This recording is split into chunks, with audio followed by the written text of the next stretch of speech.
Hey guys, Ricky here. And on today's episode of the Government Contract Academy podcast, we're talking to Mike from Govly.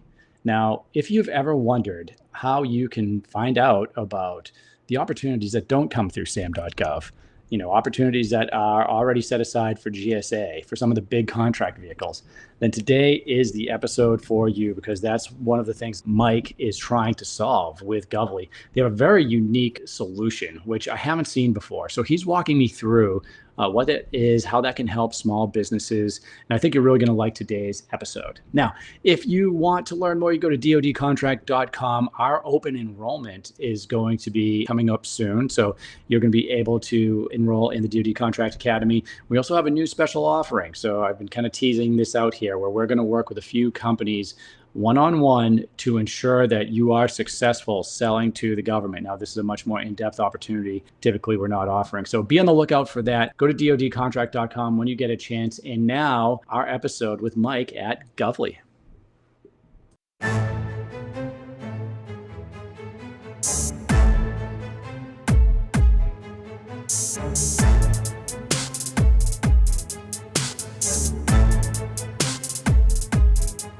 Hey guys, this is Ricky Howard with the DoD Contract Academy. Today I'm with Mike from Govly, and we are going to talk about a lot. We're going to talk about his background. We're going to talk about this product, this solution that he has that people in the federal procurement arena are using. It's something that I've just started checking out. So a lot of this is going to be him teaching me a little bit about what it does, because there are some interesting features here that I want to talk about that I haven't seen in some of the other tools. And I know I recommend a few on this show over and over again. So, Mike, hey, great to have you on. Hey, nice meeting you. Thanks for having me. I'm excited. This should be fun. Yeah, no, we're looking forward to it. And Mike and I were talking a little bit before this. And so, Mike, you're out in Hawaii right now. I am. I'm on the Big Island. My wife and I moved here a few years ago when we had a little one. And it's a cool place to raise a kid. Yeah, no, it's one of the few places I actually didn't make it to in my Air Force career. So maybe we can talk a little bit about. Always wanted to try surfing. Maybe we can hit that towards Deal. Let me know when you get here. Cool, man. So hey, we were talking a lot about like you didn't serve in the military, but you grew up as a military brat, and you kind of have a rich military tradition. Why don't you explain to everyone what a military brat is? So I'm not being derogatory. Yeah, no. Military brat means that you were just you were the appendage of your parents, so one or both that was being dragged around by one of the arms. And for me, both my parents were Air Force. My father flew C-141s out of Andrews. I guess both parents Air Force. I was born in Southern California, so it was March Air Force Base, and then Oklahoma, then Virginia, which would be the three Air Force moves. Dad flew C-141s out of Andrews. Mom worked at the Pentagon. Mom was medically retired as a major, and father retired as a major as well, and then went commercial. Okay. But military has been in my family for a long time. I've got two uncles that were pilots, one Navy, one Air Force, and then my grandfather was a full bird colonel out of the Marines. I think he ended his career with 500 combat missions and wings and 31 aircraft, about a third fixed wing and two-thirds helo. Wow. Yeah, that is a lot. It's really impressive. And interesting too. I always think that the child of a military person that grows up that way, I mean, you're born into it, really understanding kind of the language of, Yep. At least living on military bases, and you know what a commissary is, you know what a BX is, and a lot of the small businesses that listen to this podcast, I would say that they fall into two different buckets. They're either selling to the government and looking to improve what they're doing, or they're thinking about it. And one of the common fears is that they don't understand the language, right? So they don't know anything. In fact, I've had people on here that have been very successful that never knew anything about the government, never talked to anyone in the military, and yet went on to kind of learn that process and do that. But so you have a little bit of an advantage though, just growing up there. You already understand the terminology. It's true. I mean, every time we hire somebody, one of the first lines that when we onboard them is kind of the illustration that, listen, this is a new language. I mean, Right. it's there's not many professions where you can speak sentences in acronyms, right? Like, Yeah. and talking to the right person, it's a coherent sentence and it makes sense. And someone sitting from the outside, it just sounds like gibberish. It's pretty bad. My wife doesn't even want to be in the same room with me and a military buddy, or if I'm just talking with a client or, doing the podcast, because like, hey, I don't even understand what you're talking about, and I'm going to walk away. Yeah, no, exactly. I mean, from the acronyms to the challenge coins to the being able to spit off locations of bases, and people have no idea what you're talking about. What was your favorite base? So before it closed, March, we went back and forth. To be totally blunt, my favorite place to go back to is the Air Force Academy. Because my father was a graduate from the academy. Yeah. I sabotaged my own application to the academy because I didn't want to be a pilot. A different story. But I think the Colorado Springs Air Force Academy is one of the most beautiful locations of a military installment ever. No question. I mean, you get in, a lot of the Air Force bases, depends on where they are, but there's a few kind of show places of the Air Force, Yep. And, Colorado is amazing anyway. And the Academy is a great location. Well, I'm actually going to Kaneohe later today. Okay. So that's also, if you haven't been, the Marine Corps base on Oahu that's a pretty special place. Yeah. No, I got to get over there. That's my, like I said, I haven't made it to Hawaii yet. So, hey, let's take it from, because we're talking about, we're going to get into Govly for a bit. And we talked about a little bit about how you grew up. So you obviously didn't want to go to the Air Force Academy. So why don't you give us a little bit of hey, where'd you go to school? And then how did your career take you from there to Govly? Yeah, perfect. So I was at that point in time, I was graduated high school in Reno, Nevada. Both parents, mom was medically retired. Luckily, she's cancer-free, so we're all good there. Dad just retired from FedEx last year. But at the time, Reno, went from there to Santa Clara University. Okay. And I graduated with a degree in finance and business. And ultimately wanted to go down the kind of the investment banking route. And, really long story short, was the bank I worked for folded 6 months after I joined, which was a special event. Bounced back up to, I was definitely a boomerang kid, bounced back up with mom in Reno and started a soccer equipment manufacturing company with a friend of mine that he actually still runs. But during my time there in that first year, I got a call out of the blue from a company called Sierra Nevada Corporation. Oh yeah. And they're a very large privately held defense contractor. I'd venture to say they're probably the largest privately held defense contractor, but I don't know that for sure. They're an impressive company. And got a call out of the blue, originally turned them down, and then was like, wait a second, that actually sounded kind of cool. I called them back. And I will never forget walking through the security doors for my interview. And as you walked through the doors, on the walls were the giant, I don't know what you call them, but the pictures of the three-dimensional sketches of every Air Force plane that has ever been made. And there was just a hallway with 30 of these things, maybe not, maybe 10 of these things. Yeah. Point being was I walked through the doors, I saw those and was like, oh, these are my people, type of thing. Because the military, being a military brat was it was hard. I mean, dad overseas in theater a number of times, and mom in the Pentagon. It's a tough gig. And so never really saw my parents. I mean, obviously every night with my mom, but 8 months at a time with dad being gone, it wasn't what I wanted to do. And so, being able to connect to the military and the arms like I have on the contracting side, checks all of those boxes, from feeling patriotic and feeling civic duty and, truly wanting to better the nation. But doing it from the commercial side, it just kind of fit a lot better. Yeah. And I mean, I guess that's the point too. I mean, that's why I'm in it now. And I think first of all, there's a misconception about what a defense contractor is. Sure. Certainly that's, from some movies that have led Yeah, people astray, and, or maybe like, you've heard of, hey, the sleazy defense contractor, but in reality, it's these businesses, both small and large, are, I don't want to use the political term "making America great," but these businesses are contributing to keeping your service members safe. They're contributing to making the country stronger, making our government agencies run better. And so I always tell companies, this is like, hey, if you have a great product or solution, I will absolutely help you sell it to the military. But if you do not, I'm not going to help you, because I don't want inferior products and solutions in the hand. That doesn't help our country. It doesn't help, what I consider my fraternity, which is the U.S. military. But that's the thing. Most people are good and have good intentions, and they're unaware of just how much we focus on small business sales mainly.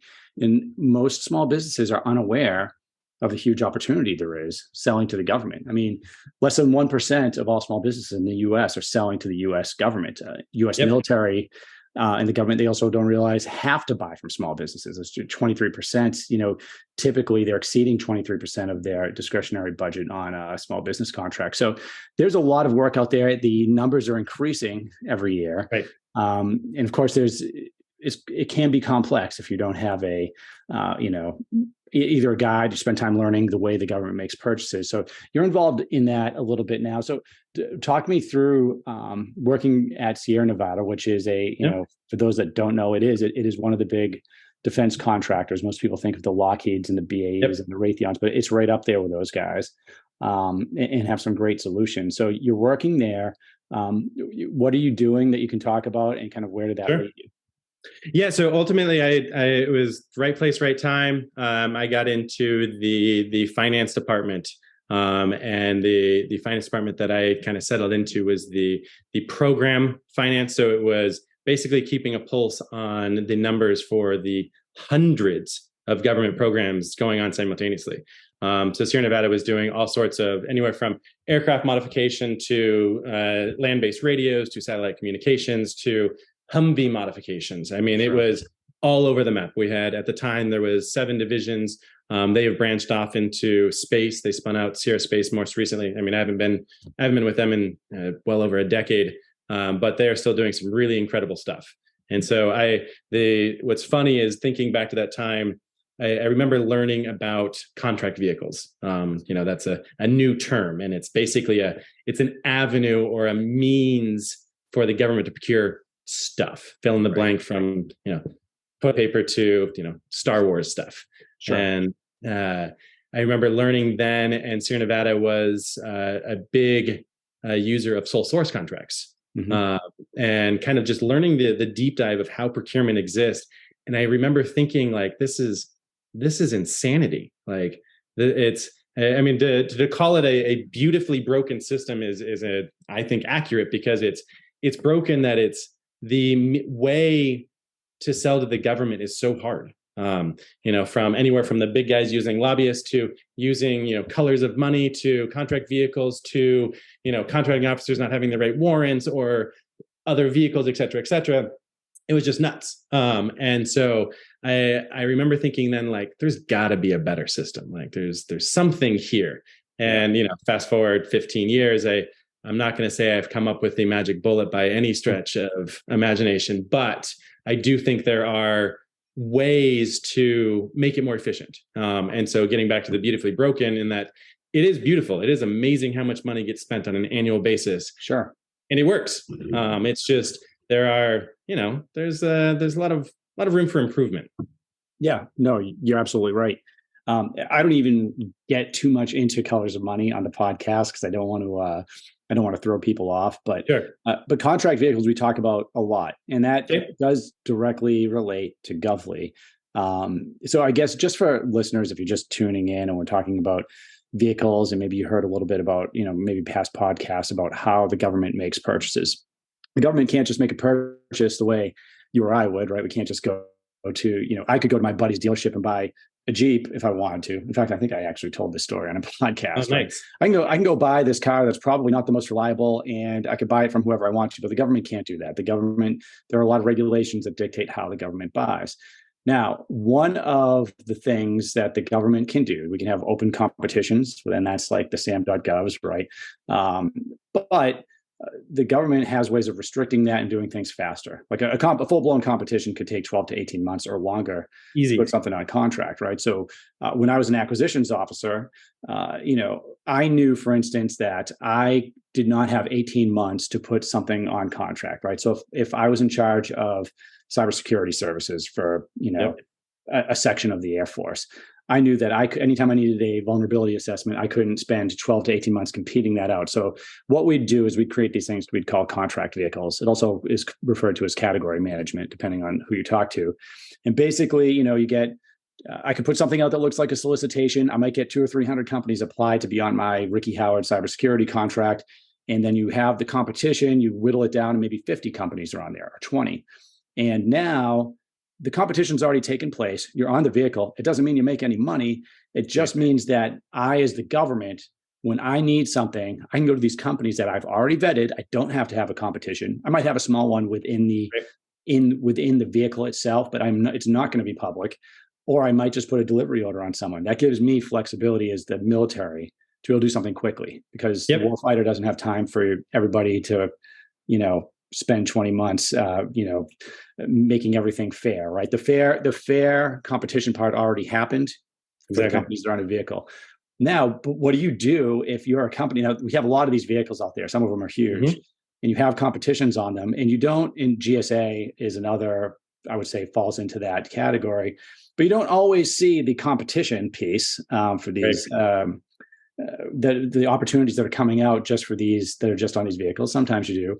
And if it does come out on a vehicle and you're not on it, you need to partner with somebody that is on it. So maybe, and I think this is, and I probably don't understand it completely, but why don't you tell me a little bit about Govly, what you guys are doing a little bit differently than some of the other like bid matching tools? Yeah. No, absolutely. Yeah. So as a quick history lesson on how Govly came to be was, from Sierra Nevada to embedded crypto to getting really into the government procurement system, Govly realized that, hey, there is a network of organizations that have all of these contracts. And they have, it's the government issues a prime contract to prime contractors. The prime contractors may or may not be able to fulfill what they're requesting themselves. Generally not. They have to go to the next layer of resellers. Resellers are the ones that are reselling technologies to the government. They're the ones that actually have the sales force knocking on the door. When an actual order gets placed, those resellers buy technology from distributors. Distributors buy from OEMs. Call it, you pick on someone large like HP. When the government purchases HP equipment from a small business on Soup, for example, Soup, SEWP, if you've talked about that on your podcast, is one of the big contracting vehicles. NASA Soup. And that's NASA Soup. And so the government, call it the Air Force, buys HP equipment from Soup through a Soup prime. That prime buys from a value-added reseller to the distributor like Carasoft, and Carasoft to HPE. Well, all of that transaction occurs generally via email, and the sharing of information is entirely disjointed. It can be, we've have nightmare stories of people printing off the opportunity when it comes out, and it's 7 pages long of a request from a government, and then there's 7 modifications, and so now you've got 49 pages to describe an RFQ, and then you're trying to share that information downstream to your supply chain. It's nightmarish. And so Govly was like, hey, why don't we create this network? So this information is, Govly can't publish RFQ information. We can't just publish it to the world. That being said, if you are a prime contractor and you have access or bona fide reason to have access to that information, and you forward it to your supply chain, that is a legit and bona fide reason to do so. You are sharing, it's not classified by any means, but it is sensitive information that it's not public. And the vast majority of government contracting opportunities generally occur in non-public, non-SAM means, especially in the IT space, because as you said, the efficiency associated with IT purchases is a requirement. If the Air Force said I need to buy 1,000 computers, they should call Dell. and buy 1,000 computers, but they can't. Right. And so the quantity of protest and the length of time that it needs to be available is just, it's incredible. So using someone like Soup, they can say, nope, my 130 something, I'm not sure how many contractors are there now, but 130 to 140 contractors on Soup get access to this opportunity. They can turn it around and get the quotes, turn the quote to the government. We're talking I've seen it in less than about 8 hours. That's generally at the end of the year, but I'd say more often than not, it's a week or 2 week procurement. Yeah, that's about right. And so from Govly's perspective, it was, how do we get this information to be able to be shared downstream immediately? And so what we've done is we've created the prime contractors have come on to Govly and have said, oh, these are my resellers, and these are the resellers that get this type of information. So the opportunity hits, it gets ingested, it gets parsed, it gets labeled, and some metrics and AI gets put on it of, this is the type of opportunity it is. It gets sent out to the appropriate people downstream, like the reseller. And the reseller then has the ability to take the opportunity still inside of Govly and send it to the distributor for using their technology or solutions architect to build out a spec. And it can go to the distributor or it can go to the OEM. But the fact of the matter is, all of the information and all modifications and all timing is listed inside of the Govly portal. And so that everyone can seamlessly talk. And so when someone presents a quote, it can be from disty to vendor or vendor to prime. And it's in a one secure, two segregated manner, so that pricing is sensitive information between those organizations. But all of the source information is there. Everyone is looking at the same bill of materials. Everyone is looking at the same spec, the contracting officer. Everyone knows what's going on, and it's not getting lost in translation. Interesting. So do the primes on these contract vehicles use Govly as a way to find subcontractors, as a way to find, some of the providers of that information? Is that the benefit to them? Yeah. So the short answer is yes, and that's where we are headed. The longer answer is, the primes today have more brought their networks, their existing networks. The platform now, we actually just launched it a couple of weeks ago, has created a partnerships portal so that you can now find every prime that is on the platform. You can find companies. So a new user to the platform can go and say, hey, I'm looking for a Soup 5 contractor that has a hub zone set aside. And you can actually request a partnership right then and there. So new company. And so it's a game. The new company is still selling to the prime, because the prime just doesn't want to open their feeds up to anybody in the sun. They want to know that what somebody is bringing is this technology that it's going to be desired by the government. And so it's this.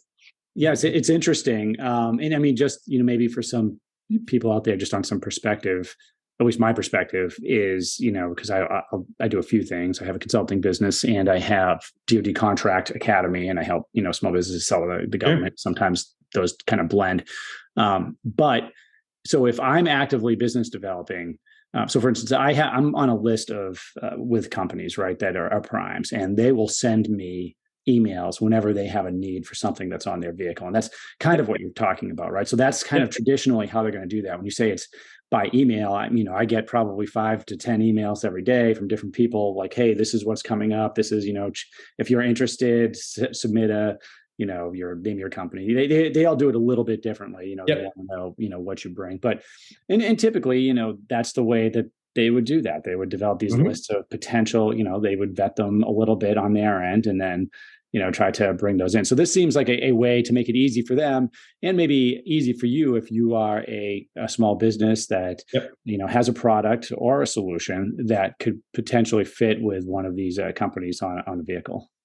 Yeah. So generally what happens when a new small business comes onto the platform, we're able to do a demo or trial license we only want, we want it to be mutually beneficial, right? Like a company that comes on and we can search all of our opportunities. We're ingesting anywhere from 500 to 2,000 net new opportunities a day across about 24 contract vehicles.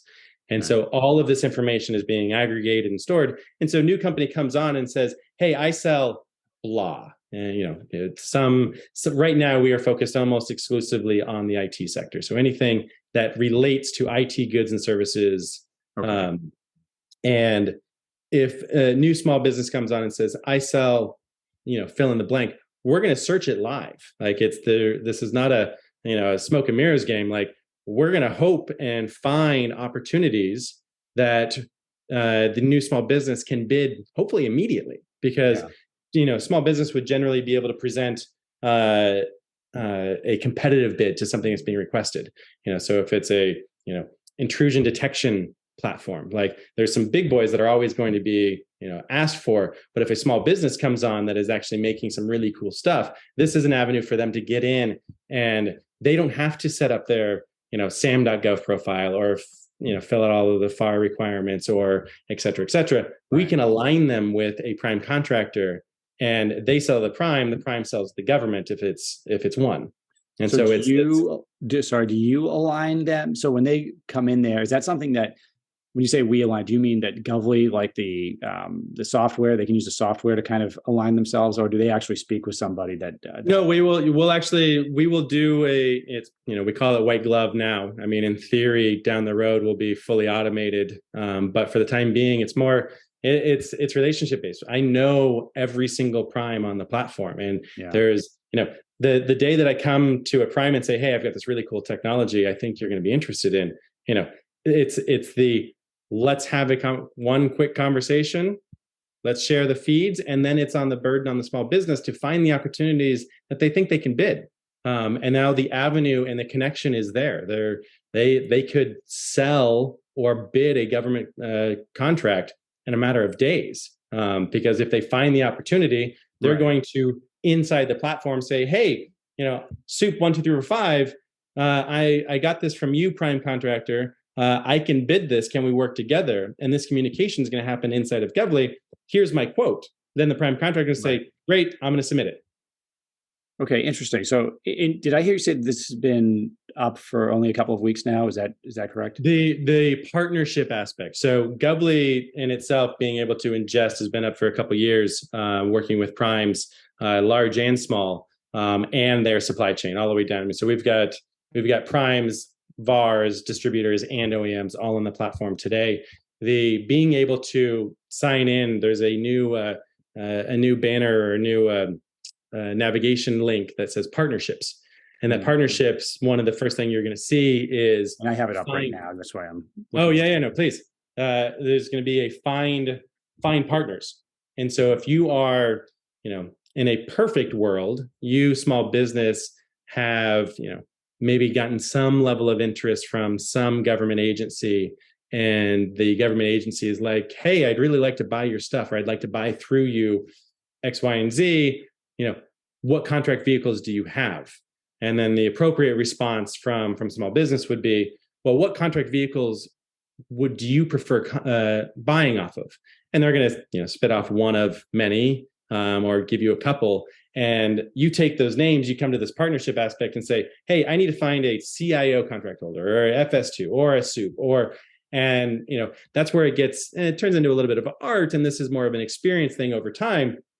You can talk to your customer and be like, hey, I hear you need a HubZone credit, or you need to sell to an SDVO or others. We can align you with any of the set-asides available, so that you basically are tending to your customers' needs, right, and fulfilling their requirements.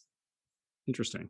Yeah, this is and you have some other features in here too. I mean, because you also have the sam.gov feed that is. Yeah, so we give the sam.gov feed away for free. That's everybody could sign on, and it's from our perspective, it's a much easier navigation. You can set up your own search terms and get a daily digest, or you can be pinged via email the moment something matches your search terms. But the real power of Govly is basically aligning and aggregating all of the non-public feeds. And so it's and again, we can't just publish that. That's why when you sign on, you don't see any of that information. But when we have a conversation or do a demo, we can learn more about your system and then help you navigate to the right prime contractor feed, and go from there. We have never run into a situation where we haven't been able to connect to a prime contractor to get the feed that is of interest to you. That's interesting. Let me ask you, does this, I think I know the answer, but maybe not. Does this include GSA opportunities or no? So we do have, we are ingesting 2GIT and GSA Schedule 70 through the eBuy platform. Again, it's GSA is a little bit more on the messy side, but yes, we do. And you do that through, and again, I might get this wrong, but I'm still understanding here. So do you get that through companies that have the GSA schedule? Yep. Because I'm specifically referring to, sometimes you might see in a SAM.gov a GSA opportunity, but by and large, if you have a GSA schedule, which is something you can apply to be on if you're listening, we've talked about whether or not you need it or not, but a lot of times those opportunities are not appearing on SAM.gov. So they are, and by the way, GSA owns SAM.gov, which is interesting in and of itself. Yep. Maybe that's another conversation. But so the GSA opportunities don't pop through SAM.gov. I would say that I feel like I see more of the other contract vehicles opportunities pop through there. So, if I was listing for the government something, and I intended to award it on NASA SOUP, that would still most likely, at least from my experience, come through on SAM.gov. You might be, in fact, companies come to me all the time like, hey, this thing came through. I'm perfect for it. I think this is great. And we'll see there, oh, it's, but like, what does this mean that, we intend to award this on NASA SOUP, or we intend to award this on, NetSense or ITES or whatever. Yep, all of those. Right. And that's when we get into that conversation, right? But GSA separately, like you don't even see a lot of, and you don't see some of the bigger ones either that you're referring to. So that makes this interesting in a lot of ways. And the fact that you're potentially seeing some of the GSA stuff, I talked around what my real question was, is that a company has a GSA schedule and now they're posting the opportunities that they're getting through GSA that they need help on here?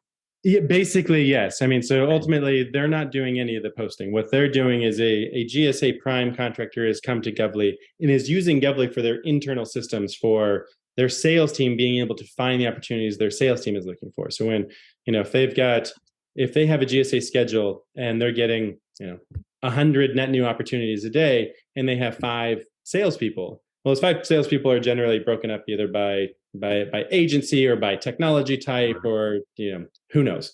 And if you just have a feed of these 100 opportunities coming into your system, it's going into a shared mailbox, and so all 5 people are now looking through all 100 emails, and who knows, maybe one gets lucky and they find 20 they're interested in, or maybe all 5 find nothing, but now they've spent 3 hours parsing through all of this information.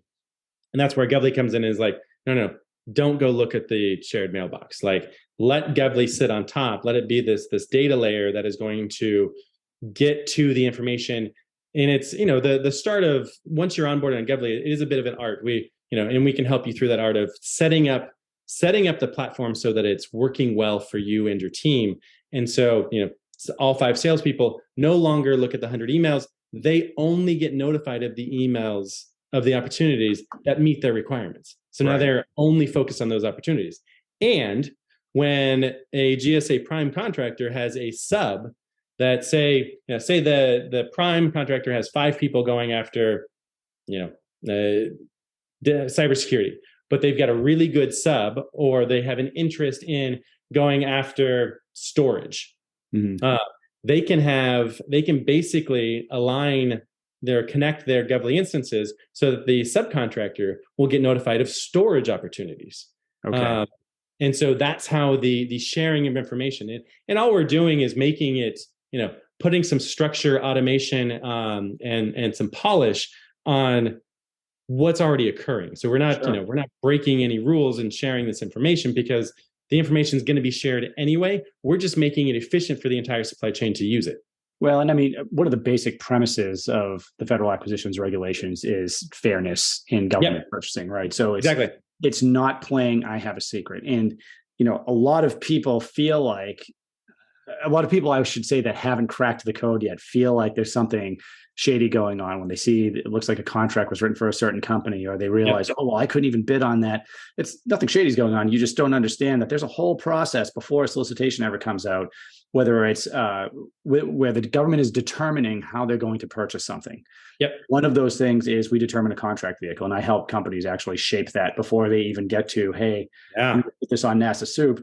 If you're not on NASA Soup, you want to make sure that the government doesn't choose that direction, right? So if I want to buy your product and I'm thinking about NASA Soup because it's a vehicle my office uses, and maybe you're on another vehicle, like maybe or GSA or nothing, Yep. there's nothing that stops you from saying, hey, I recommend you do it this way. Or sole source to me, you probably won't do that, but sometimes I will. And it would be nice, but yeah, exactly. the burden on the customer is much higher. Yeah, I mean, look, and it happens. It just depends on what it is that the government's purchasing, how large it's going to be, and Yep. How common it is that other companies are selling it. So, but so this is really interesting, and in like my email example, right? So I get these emails from companies that have they're looking for help with these opportunities on vehicles, but like I mentioned, even 10 emails, I'm not reading half of them, right? Because I get 200 other emails every day, right? So, so this is interesting. You take care of that. I can only imagine what a prime sitting on a NASA Soup is doing. All the opportunities they're getting. So you can kind of sort through that for them and help them out with that a little bit. And you're helping, maybe the smaller businesses or the subs that are joining here just have general awareness of these opportunities and maybe some ability to engage when normally they wouldn't. And that's the perfect comment of it's general awareness. It surprises the vast majority of people we talk to, the quantity of opportunities that are not public. I mean, there is a belief that, hey, no, everything's through sam.gov, or everything is like, and it's not the case by such a large stretch of imagination. And and so, the soup opportunities, it's funny. I don't know that I've ever, not for any other reason, I'm not in sam.gov, because it was more of a necessary evil for us to put it on there. We wanted to be just the private contract feeds, but a number of our customers were like, oh, but I still like seeing sam.gov. So we've added it. I've never seen a soup opportunity come out on sam.gov. And partly because, I mean, soup is publishing 50 to 150 opportunities a day. Yeah. And sometimes they're just to HubZone, or sometimes they're to all small businesses. Maybe they're large businesses, but all of these, should and only go to the 130 or 40 contractors that bid the Soup 5 opportunity when it published on sam.gov. Yeah. So, and we're exactly a couple years away from Soup 6. I can't say that Soup 6 is a goal for any of your listeners unless they're already selling. Just because that is a massive undertaking. It's a big one. I mean, part of the things that we go through when we're helping business, and I've done it on some of these podcasts too, is because the information is public, we can go in right away and see what's going through, how the government makes purchases, right? So we can go in relatively quickly and say, okay, if we look at something like, I don't know, someone came in with documentary filmmaking, I'll just show that. Yeah, sure. But I'm just kind of making this up, right? But we can go in and say, okay, well, this looks like most of this was simplified acquisitions, sole source contracts, and maybe 30% publicly competed. I can look at another area, like let's take office supplies, which I know this, a very large percentage of that's going through GSA, which means you're not even going to see those opportunities unless you're on a GSA, and that's kind of what you're getting at. And we could see the same thing with contract vehicles, and usually you can break it out with, kind of the big like government-wide acquisitions contracts versus IDIQs versus you name it. So, depending on what you're selling, you got to do that research ahead of time. And if you see that a significant portion of the government spending is through GSA, is through some of these contract vehicles, yes, a very good, it is largely going to be unavailable for you to either bid on or know that it's there, unless you're partnering with someone and someone's kind of helping you out with that. So I can definitely see the benefit of this. It could make it a lot easier to find some of those opportunities, especially if you're in a niche where the government does these purchases through these vehicles. Yeah, exactly. And that's actually a great point on just talking about some historics. And one of the things that we do when we onboard is we look for the products that you generally sell to the government, but we also look for your competitors' products. and we can kind of we have years of this data that we can run some analytics on, and we can start to see trends of, hey, these are the OEMs you would be competing against. These are the agencies that have requested this information in the past. And if you show a graph that, hey, the government's trending down on these type of procurements, that means either that technology is no longer being needed, or that they're procuring through means that even we don't have access to. And so it's just it's all intelligence, right? Yeah, we always tell our client. I mean, I always tell them, hey, the relationship's a big part of this, right? So once because we're talking contract vehicles right now. Yep. At the end of the day, like, the successful companies spend time building relationships with government purchasers and the program managers and whatnot. But one question that, especially salespeople are usually interested in the next sale. And if they're good, they're always asking about newer opportunities. One thing that often gets missed is maybe you're used to selling to the government through GSA and you're on GSA, or maybe you're used to selling, maybe you have a blanket purchase agreement set up. But government agencies often pivot to different purchasing mechanisms. So you could be used to selling to the government in one particular way, not realizing that they are, moving towards either building their own vehicle. So we're talking about some of the bigs, but you can put together your own IDIQ, your own contract vehicle that they just didn't tell you. Maybe nothing nefarious is going on, but they just didn't think of it, and you didn't think to ask. So you got to ask that, because the government and having this knowledge is going to be good, because the government can pivot whenever it wants to. They're we get the request pretty regularly. I mean, a couple times a month. Well, a well-seasoned government contractor, even a prime, is like, pulling their hair out because they can't find an opportunity they're driving. And once it gets to a procurement decision, the communication between seller and buyer effectively stops, as because it's got to go through a contracting shop, and the end user is like, yeah, I sent it to contracting. Contracting is going to release it. It should be out. Like, I thought it was out 3 days ago, and he's like, I can't find it. And it's gone to a different contract vehicle, or it's gone to a different set aside in the contract vehicle. That was just a surprising thing.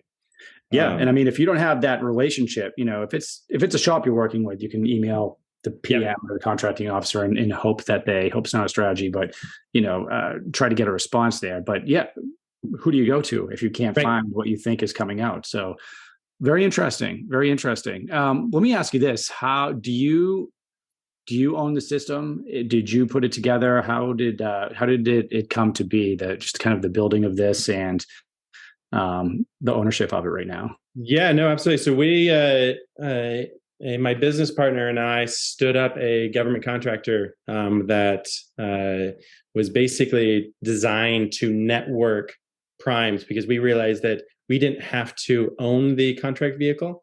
We were able to network with primes, and after this idea kind of caught on, we ended up with 4 primes with about 7 different contract vehicles, and we had a network of resellers that we use to fulfill these opportunities, and we built software to manage all of this. And that software kind of grew legs, and we had a watershed moment of about 2 years ago when we were pitching a new small business or a new OEM to come on our platform, saying, hey, we can be your single throat to choke on these 7 contract vehicles. Work with us. So you don't have to, you don't need 7 different relationships to reach these. Just use us. We will manage all of the contracting for you. And they said, hey, that's great. We're going to work with you, but how do we buy the software? Because we want to be able to, they were a prime on a couple other contracts. They wanted Govly, or what turned into Govly, to manage the feed and management of all of the opportunities they were seeing themselves. Because the 3 contracts that they had, 2 were a portal and 1 was an email. And so, somebody was logging into the system and trying to pull the information, and then the other 2 contract vehicles were sending emails, and it was just a mess. And it's just the navigation of all of this information, getting to the right people at the right time, and making sure that they're focused on what they're good at. Yeah, no, I mean, it's an interesting tool. I got to work through it a little bit. I think I could guess as to why some of the people using it want the sam.gov Yep. piece Yep. coming through there. And just as someone who does business development, so I only do that with one client right now, and kind of spend the rest of my time at the academy and on the podcasting and whatnot. But I have been like dying for a tool that does it all, so I don't have to use 8 different things, which is exactly what I'm doing right now. Right? I mean, I have my CRM tool for business development. I've got at least 3 different applications that I pay for to find opportunities and find different information within the government. Yep. And then I have there's some free websites out there that I also use, depending. And each one kind of does their own thing, and just having everything linked together would really help out. So, like with this, it is nice that it has the sam.gov feed in it as well, because for me and for a lot of the people that listen to this podcast and that I work with, we're pretty focused on finding the opportunities ahead of time.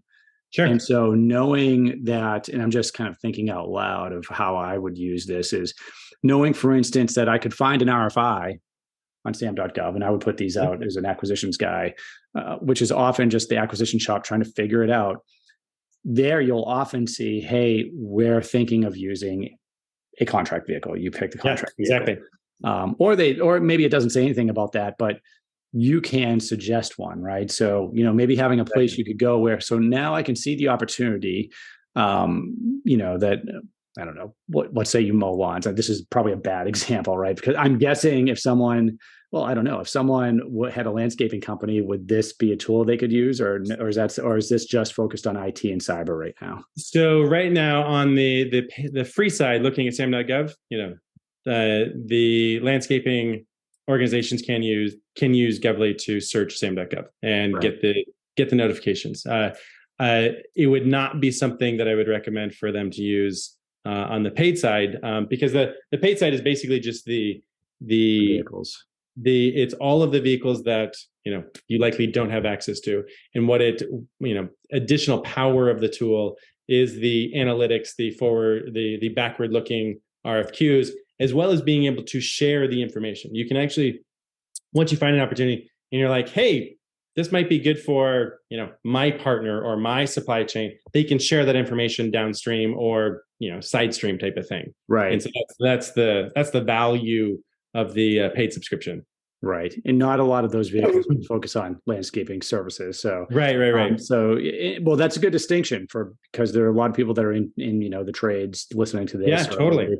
If you're doing something like social media, I mean, the government's buying a lot of different things.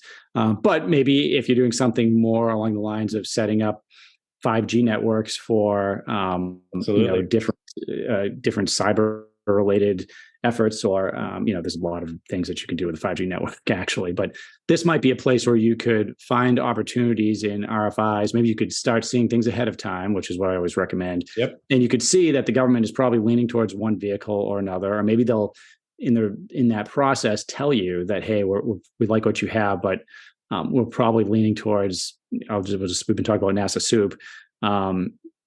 They could potentially find somebody to partner with here if they weren't on NASA Soup to go after that. And I will say too, I feel like I repeat myself a lot on the podcast, but again, people, don't listen to every episode. So as an acquisition officer in a federal agency or military base or whatever it is, the 3 things you're always asking yourself are, okay, do I have a requirement? Meaning that's the official, the government needs something.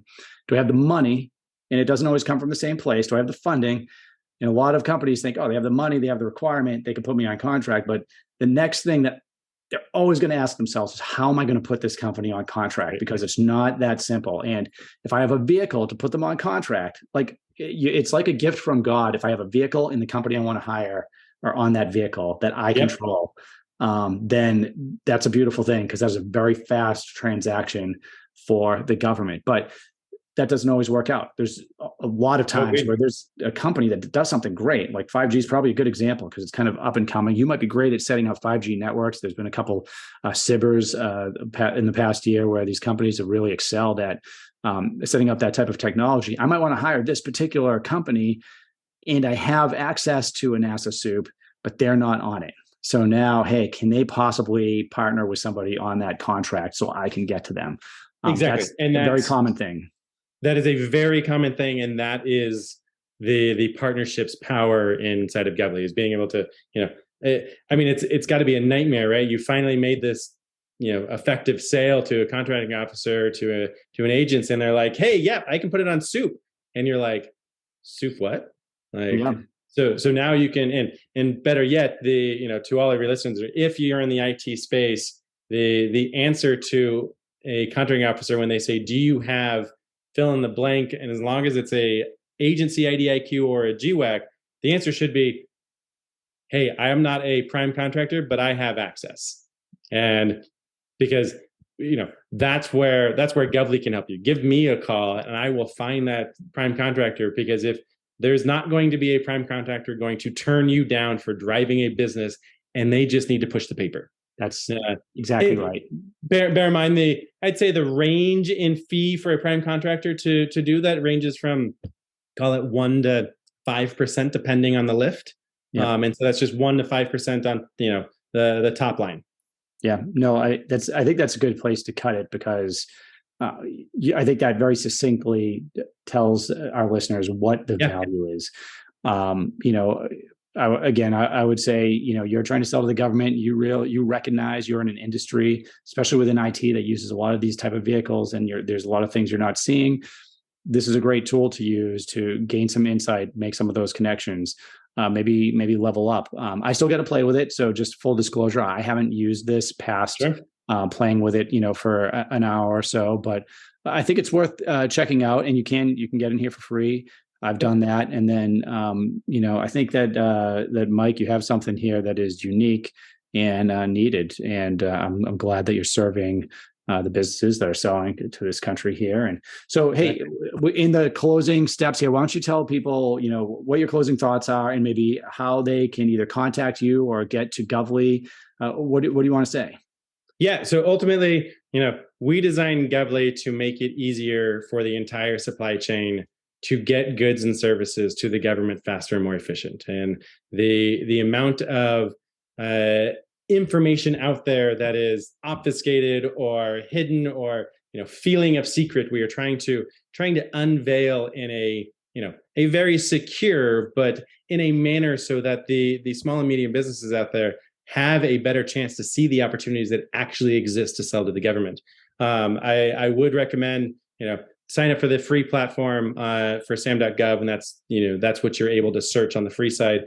And if you're in the IT space, we've got a team of people that will give you a quick demo. And it is so immediately clear whether or not the platform is going to be valuable to you, because we're going to search what you sell, we're going to search your competitors, and the opportunities are going to be there or they're not. And we're not going to hard sell you to get on the platform if it's not going to provide you value. That's not why we designed it. There is a need for so many companies out there, and we want to get the name out there so that they know they have a new avenue to connect and align with new prime contractors for opportunities they never knew existed. Yeah. Nope. That's great. What's the website? Govly.com, Govly.com. Okay. It was obviously a play on government that started off as a bit of a tongue-in-cheek and kind of stuck. I like it. It's nice and simple and easy to remember. So, hey, yeah, if you are in the IT space and this sounds interesting to you guys, go check out the website and let me know what you think too. I'm definitely intrigued. Mike, thanks for coming on the podcast. This was really interesting and I learned a lot. This was fun. I really appreciate the time, and best wishes to you, and talk soon. All right. Thanks, man.